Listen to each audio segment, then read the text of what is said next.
I'm here by myself because I put out a call for anyone who wanted to come debate me on whether the economy is booming or busting.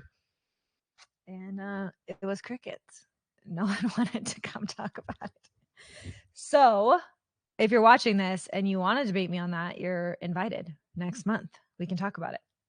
Also, low key, Nicole behind the camera is new to producing podcast episodes. She nailed it today. And I was thinking, it's low pressure if I don't have a guest until we get her confident. And now she's confident. So you should come on because it's a great way to get content to share with your own sphere. All right. So jumping in, there's a ton of headlines that I need to update everybody on when it comes to real estate and the economy. Last week was a major news week, but I'll actually start with the most recent news this week. Podcast host 101. Put your phone on silent. Okay. So this week, the big news today that I'm really excited about is that trigger leads are no more. Both the House and the Senate have passed a bill, a homeowners protection bill, to protect your privacy as a consumer. Now, let me back up and explain why trigger leads is a problem in the first place. As a mortgage company, we're highly regulated. We have to have a secure portal to take your application online. We are not allowed to share or sell your personal information in any way, not even with third parties. Like a lot of people think that we automatically flag to the IRS to something we see in your financial documents. We are not allowed to share your information with anyone. What happens when I pull your credit, which by the way, it cost me a lot of money to pull your credit. It's like if we do a full credit pull, it can cost $200. We pay that to pull your credit, not knowing if you'll do a loan with us, if you qualify, if you're shopping around with 5 different lenders, each of those lenders is paying that to pull your credit. But then the credit bureaus are allowed to sell you as a trigger lead to solicitors who will blow up your phone. Like when I tested this myself, Rocket Mortgage called me 100 times a day for 5 full days. You'll get personal loan offers. You'll get HELOC offers, offers to refinance your car, all kinds of solicitors. And they're all just calling from random call centers. It's brutal, right? Because we didn't sell your information, but it's certainly going to seem like that if you're not savvy on this and you don't know how it works. You applied for a mortgage with me. I pulled your credit. And the next day, your phone was getting blown up. It doesn't look good, right? Well, and it's frustrating. And there's literally been nothing we could do about it as mortgage lenders, except for Congress finally did something to help someone out. And now you're not going to be allowed to be sold as a trigger lead. They say that's a violation of your privacy. And unless you have an account with the institution trying to call you, they can't call, which is great. It's huge news. It probably won't go fully into effect for 6 months from now, but it's definitely a step in the right direction. Now, news about the economy that'll impact interest rates and in turn the housing market. You may be aware, you may be following. If not, you should be signed up for our weekly updates. I send one every Friday breaking down what's happened with the economy and how it impacts the real estate market. I've been talking a lot about Trump's feud with Powell. So has everyone on social media. The AI graphics of wild beasts chasing Powell are pretty hilarious. But I also have opinions about the Fed being designed to be politically independent and neutral. Well, doesn't look like it's going to stay that way because whether or not he fires Powell is one thing and appoints someone new, which at that point we would say there is no neutrality anymore. The Fed would be controlled by the executive branch. A different Fed governor resigned this week, 6 months before the end of her term. So Trump will get to replace her and put someone in that would be conducive to whatever he wants them to do and open-minded to that. All that being said, it does seem with last week's news that the Fed is going to be forced to move in one direction anyways, but I'll get right back to that. So the big things that happened last week, it was action-packed with headlines. We got GDP numbers, we got a Fed announcement, and we got the jobs report. Then some other interesting little bits of tea that I'll share at the very end as a success story / pointer. So with the GDP numbers that came out at the beginning of the week, they showed that the economy was fine.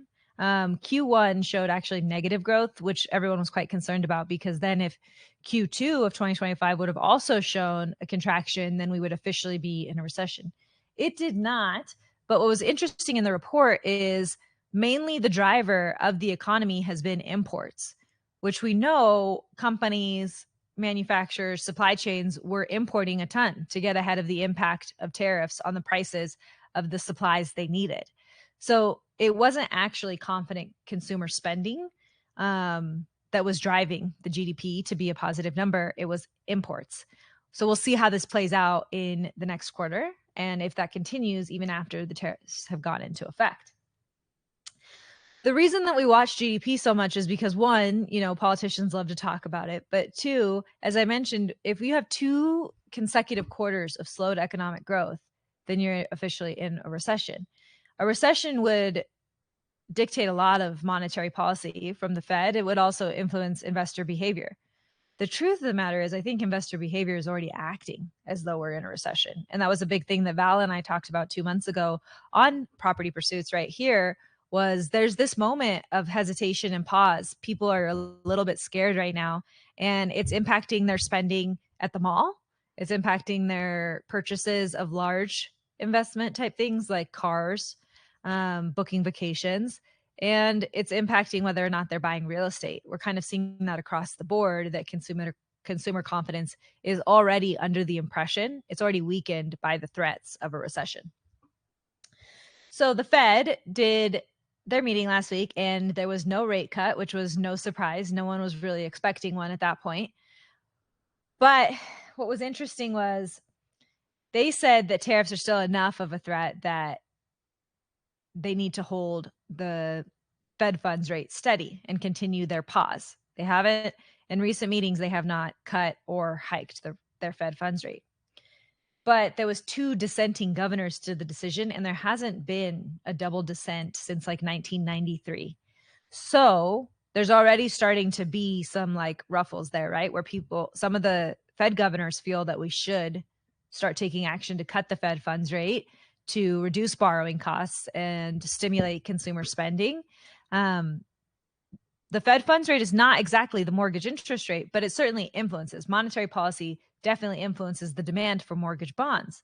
And then when you think about a home purchase and how many different parts of the economy that ripples out to, it's kind of huge.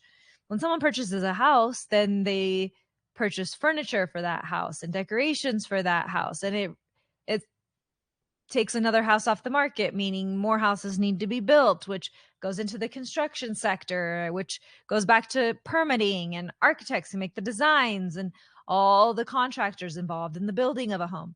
Home sales really drive a lot of our GDP. So the Fed funds and monetary policy, the Fed funds rate, monetary policy, and how we're attributing how much the Fed is actually trying to stimulate or stifle spending makes a big difference. If some of the governors believe that it's time to do a cut, then that means we're closer than we've been in the past, because there hasn't been a double dissent. All of the Fed governors have been on board with holding steady or doing a rate hike. One thing I want you to think of, though, in everything that I just explained, if they do move forward with cutting the Fed funds rate, will that be good for inflation that still isn't at their target and that is still vulnerable to tariffs impacting inflation and driving it up? When someone purchases a home, when borrowing costs are lower and people feel like they can spend more freely across the board, won't that lead to more inflation? Kind of the same mess that got us here when we held the Fed funds rate at 0 for a really long time. I'm not complaining. It was great for buyers, and it was great for me personally as a mortgage lender. It was a really fun time of doing a ton of refinances and lots of purchases and people being able to afford more house than they typically would be able to. At the same time, though, the Fed said for a long time that inflation was nothing to worry about. It was transitory. They kept saying it's transitory. It's transitory. And it turned out it was not transitory. And we got into this really, really sticky inflation mess that we've been in for the last few years, where no matter how high they hike the Fed funds rate, or even mortgage interest rates going up to 8% in October of 2023, does not seem to bring down the prices of anything, because people just kept spending. So I think it's something we all need to be careful about and what we really want. Do we really want interest rates to be zero again or to be lowered if inflation isn't under control? And what is that risk for everyone? Okay, July jobs report. This came out Friday morning and it showed a lot less jobs added than were expected. They were expecting 110,000 jobs and only saw 73,000. That's a big deal because lately we've been expecting numbers and then seeing a blockbuster number come out showing way more jobs added. And it's been disconcerting because, on Main Street, we always talk about Main Street, what you and I feel versus Wall Street and what the numbers say. On Main Street, people haven't been feeling like the job market is super strong. People looking for jobs haven't felt like they have a bunch of options. People have been working multiple jobs. People have been expecting jobs that pay less or making lateral moves because they were laid off or fired. It hasn't felt like the jobs market has been really strong in a really long time. But the data has repeatedly come out saying it is over and over. We've known for a while that the BLS is understaffed and their data collection system is not the most reliable. We know this because every month that we get a new jobs number, the previous month gets revised to what the numbers really were. So what we saw on Friday that spurred a lot of discussion was, first, in the morning, the report comes out and it shows revisions to the past 2 months that basically eliminate 258,000 jobs that we were reported that said they existed. They didn't. Problem here is the market doesn't really react to revisions. The market reacts to the headline number. So the last 2 months when we got these blockbuster numbers of, over 100,000, when in reality, we found out there was only like 14,000 or 19,000 jobs added nationwide. Market didn't react to that. Market reacted to the big headline number that was well over 100,000 jobs added. And that influenced monetary policy. That influenced Fed decisions because the Fed, in choosing what they want to do to stimulate or stifle the economy, whether they want to hike or cut their Fed funds rate, they're only looking at two things. They have a dual mandate. They need to keep inflation under control, or as we are now, get inflation under control without breaking the job market. Those are the two things they look at always: labor, inflation. Labor, inflation. So based on the jobs report numbers they've been given over and over from the BLS, jobs report was showing the labor market was strong. It was kicking ass. Oh, wait, though, it actually wasn't. And everything that everyone was feeling on Main Street was true. And we were only seeing 14,000 or 19,000 jobs added nationwide. That's wild, right? Not a good situation. But I do want to make clear here, this is not news that there has been major revisions every month. It came out last year where nearly 1 million jobs in 2023 that we thought existed never did when you added up the revisions month over month. Not breaking news. There's been a problem here with the BLS for a long time. Trump gets a weak jobs report that shows only 73,000 jobs were added, and he immediately fires the head of the BLS. So one can say the debate has been, did he fire the head of the BLS because of these revisions? Because that's kind of weird to do it now when it's been a problem for a long time. And the last time we got news and it was making major waves, the revisions were adding up to almost 1 million jobs never having existed. Or did he fire the head of the BLS because the weak jobs report might be showing that a Trump economy isn't actually making America all that great again? I don't really know. I'm going to move on quickly here because it doesn't seem like a place I should stay very long. So bond traders reacted to the weak jobs report and the revisions, and we saw some improvement in mortgage interest rates right away, and it's kind of held strong. Most of the week, with all the big headlines, it was all bark, no basis points. That's an interest rate joke. But when the jobs report came out, it moved basis points. We saw mortgage rates react, and we were able to lock in better rates for all our clients, which is awesome. Now, this week, they've kind of stayed steady, and we'll see what happens. But based on that jobs report, the probability of a September rate cut from the Fed went from 38% to 80%, which is wild. I would say now at this point, it's fairly safe to say between the double dissent that we saw on this decision from the two governors who did not agree and felt that a 25 basis point cut was appropriate. A Fed governor resigning 6 months early, giving the opportunity for a Fed appointed or Trump appointed governor to take her spot. And this jobs report, I would say a September rate cut is all but certain. Could be wrong. Been wrong a lot. But I think we're going to see one. And I don't think the market's going to wait to react. The more obvious this gets, the more we'll see mortgage rates improve in advance of that rate cut. So you don't necessarily need to be waiting on it. And as interest rates come down, that's going to do something to this window of opportunity we're seeing for buyers. Hopefully you watch enough of our content to know what that is. If not, it's going to close as fast as it opened, because as interest rates come down, we don't have more inventory for these buyers who are coming back into the market. That will cause a reacceleration of prices. Now, in closing, to do my pointer, I always like to give you guys something at the end of Property Pursuits that you could use to improve your own finances and specifically your buying power in the real estate market. I want to share a success story of someone that we had who reached out because she saw, well, I posted a reel, you see, about how you could be losing sleep at night. You could be getting into a shit situation with your spouse or negatively impacting other relationships in your life. You could literally be wasting a ton of brain space on the debt that you've accumulated over the past few years and laying awake every night in the house that could solve all your problems, but you won't touch the 3% interest rate you have on that house. What's the point of being a homeowner? What's the point of being equity rich if you don't sleep at night and you're under immense financial stress? So I urged people who were drowning in debt to reach out and see if we could tap into the equity, either using a cash out refinance or letting you keep that beautiful 3% interest rate and just putting a HELOC in second position behind it. Doesn't change, doesn't re-amortize your whole debt. You get to keep your beautiful first rate mortgage, but we tap into some of your equity to consolidate your debt and give you some peace. Well, we did have a bunch of clients reach out and successfully close on some of these, and their monthly cash flow in one situation improved to $1,500 a month. So yes, she took out a HELOC at 7.5% interest. She left her 3% interest rate on her first mortgage alone, and she eliminated credit card debt at 20% interest, an auto loan, and a vet bill that was literally keeping her up at night. So that's pretty sweet.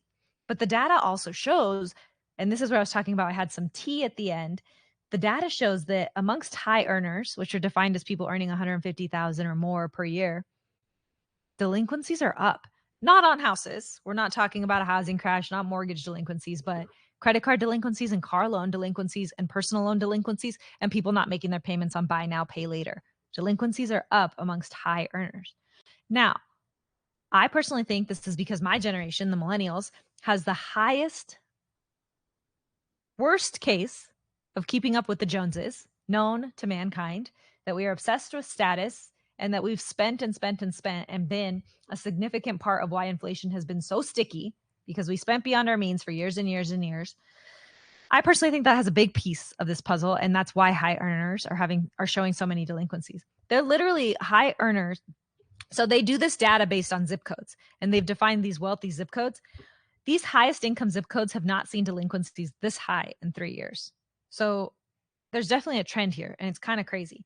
And why it matters for real estate and why it's my pointer for today is you should consider what's going on with your debt situation, and you should let go of your ego about your interest rate on your mortgage if you have equity in that house that could get you out of a very stressful situation, but also put you in a better position financially. It's actually more responsible to let go of your ego here.